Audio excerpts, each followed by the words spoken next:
CNBC तेज में एक बार फिर खुशामदीद और यहाँ शामिल करते हैं एक ब्रेकिंग न्यूज़। सेनेट की खारजा उमूर की कमेटी का इजलास खत्म हो गया है। आपको एक बार फिर बताते हैं, सेनेट की खारजा उमूर की कमेटी का इजलास खत्म हो गया है।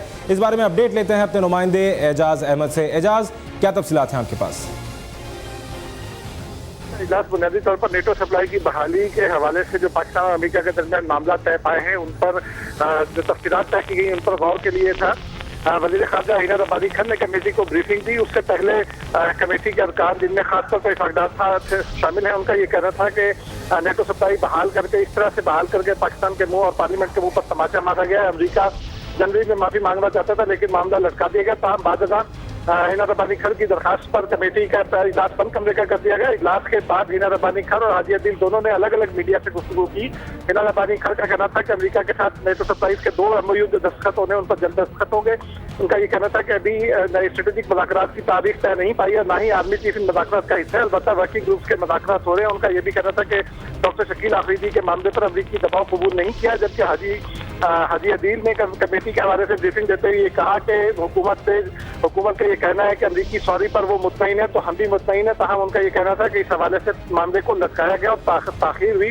हाजी अदील का ये कहना था कि शकील आफरीदी अबू जिंदल की सऊदी अरब से भारत को हवाले की और हक्कानी नेटवर्क के हवाले से जो अमरीकी दबाव है कार्रवाई का, उस पर ये 3 मामला बहुत संजीदा हैं और इन पर पाकिस्तान को हिकमत अमली तैयार करना होगी। उनका ये भी कहना था कि हम ये समझते हैं कि अगर नेटो सप्लाई बहाल न होती तो पाकिस्तान बैनुल-अक़वामी सतह पर आइसोलेशन में चला जाता और 49 ममालिक, जिनमें बहुत सारे सऊदी अरब और तुर्की जैसे 2 ममालिक, इस्लामी ममालिक भी शामिल हैं, उनके साथ पाकिस्तान के ताल्लुकात खराब हो जाते हैं। जी शहजाद।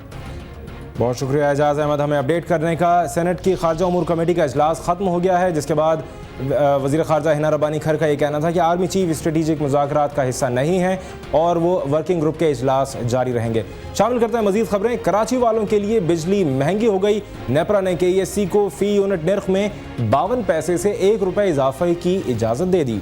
बिजली की कीमतों में इजाफा अप्रैल और मई के महीने के लिए माहाना फ्यूल एडजस्टमेंट की मद में किया गया है।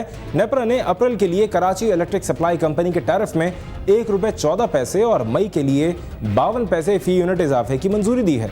KESC की जानिब से दायर करदा दरख्वास्त में मौक़िफ़ इख्तियार किया गया है कि अप्रैल में बिजली की पैदावारी लागत में ₹1.13, जबकि मई में 52 पैसे फ़ी यूनिट इजाफा हुआ है, जिसके पेश नज़र कीमतों में इजाफे की इजाज़त दी जाए।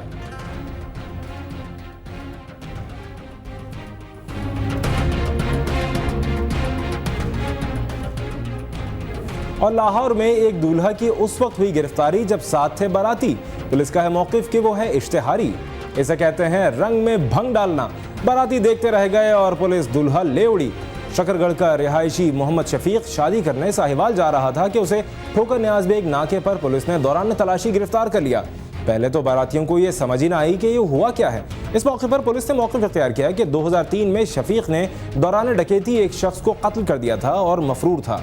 पुलिस उसकी तलाश में थी कि वो आज काबू आ गया।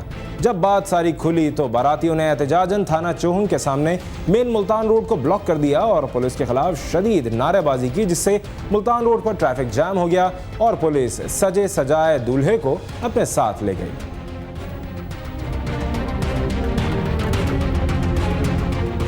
उधर रेंजर्स ने लियारी के 3 इलाकों में छापे मारे और 12 अफराद को हिरासत में ले लिया। ज़राए के मुताबिक खुफिया इत्तला मिलने पर रेंजर्स की नफरी ने लियारी में 3 मकामात पर टारगेटेड ऑपरेशन किया।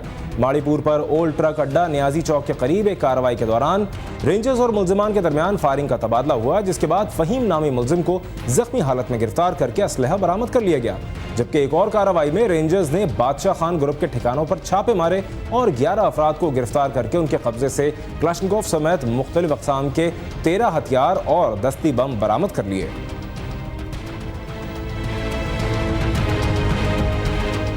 और कराची से कम उम्र बच्चों के अगवा और गुमशुदगी के वाक़यात में इजाफा हो गया। मददगार हेल्पलाइन के मुताबिक मुख्तलिफ इलाकों से 329 बच्चे अगवा किए गए। 136 बच्चों की गुमशुदगी की रिपोर्ट पुलिस को दी गई।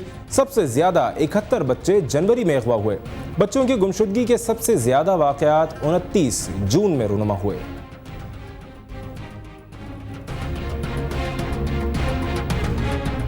लोअर औरंगजेई में मुसाफिर गाड़ी दहशतगर्दी का निशाना बनी, जिसमें 12 अफराद की जिंदगी तमाम हो गई। सरकारी ज़राए के मुताबिक धमाका मुसाफिरों से भरी पिकअप में नस्ब धमाका खेज मवाद फटने से हुआ। धमाका इस कदर शदीद था कि उसकी आवाज़ दूर दूर तक सुनी गई। वाक़ई की इत्तला मिलते ही कानून नाफिज करने वाले इदारों की बड़ी तादाद जाए वक़्वा पर पहुँच गई, जबकि ज़ख्मी और जाँ बहक होने वालों को किलाया हेडक्वार्टर्स और CMH कोहाट मुंतकिल कर दिया गया है। ज़राए के मुताबिक जाँ बहक होने वालों का ताल्लुक एक ही ख़ानदान से है।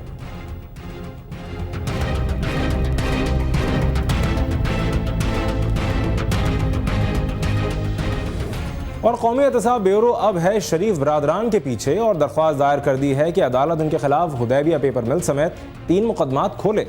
नैब प्रोसिक्यूशन की जानिब से रावलपिंडी की एहतसाब अदालत नंबर 4 में चेयरमैन नैब की जानिब से दायर दरख्वास्त में अदालत से इस्तदा की गई है कि मियाँ नवाज शरीफ, मियाँ शहबाज शरीफ समेत दीगर मुल्ज़मान के खिलाफ हुदैबिया पेपर मिल्स, इत्तफाक फाउंड्री और राव एंड महल से मुतालिक रेफरेंस दोबारा खोला जाए।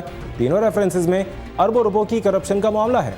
वाज़ेह रहे कि 2010 में एहतसाब अदालत ने तीनों रेफरेंसेस की समाअत गैर मुअय्यना मुद्दत तक के लिए मुलतवी कर दी थी। एहतसाब अदालत ने नैब की दरख्वास्त पर शरीफ बरादरान समेत तमाम मुल्ज़मान को नोटिस जारी करते हुए 28 जुलाई को कौमी एहतसाब ब्यूरो से रेफरेंसेस से मुतालिक रिकॉर्ड तलब कर लिया है।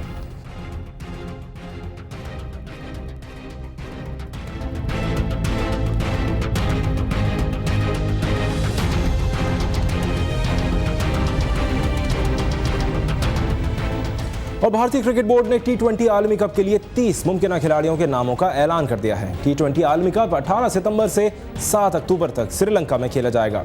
मुमकिन खिलाड़ियों में महेंद्र सिंह धोनी, वीरेंद्र सहवाग, गौतम गंभीर, विराट कोहली, रोहित शर्मा, सुरेश रैना, R अश्विन, प्रज्ञान ओझा, उमेश यादव, अशोक डिंडा, अजनिका रहाणे, मनोज तिवारी, राहुल शर्मा, विनय कुमार, जहीर खान, युवराज सिंह, रॉबिन उथापा, इरफान पठान, यूसुफ पठान, मनदीप सिंह, पीयूष चावला, रविंद्र जडेजा, शेखर धवन, अमृत रेवदेव, हरभजन सिंह, मनाफ पटेल, नमन ओझा, दिनेश कार्तिक, प्रवीण कुमार और L बालाजी शामिल हैं।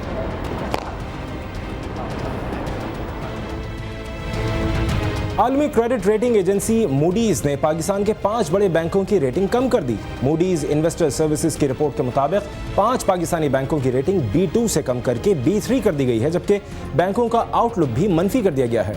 रिपोर्ट के मुताबिक बैंकों का हुकूमत को कर्जे देने का रुझान बढ़ने से उनका सरमाया गैर महफूज होने का खदशा है। और अब तक के लिए इतना ही। मजीद खबरों और अपडेट्स के लिए आप विजिट कर सकते हैं हमारी वेबसाइट cnbcpakistan.com। देखते रहिए मेरी पहचान CNBC पाकिस्तान।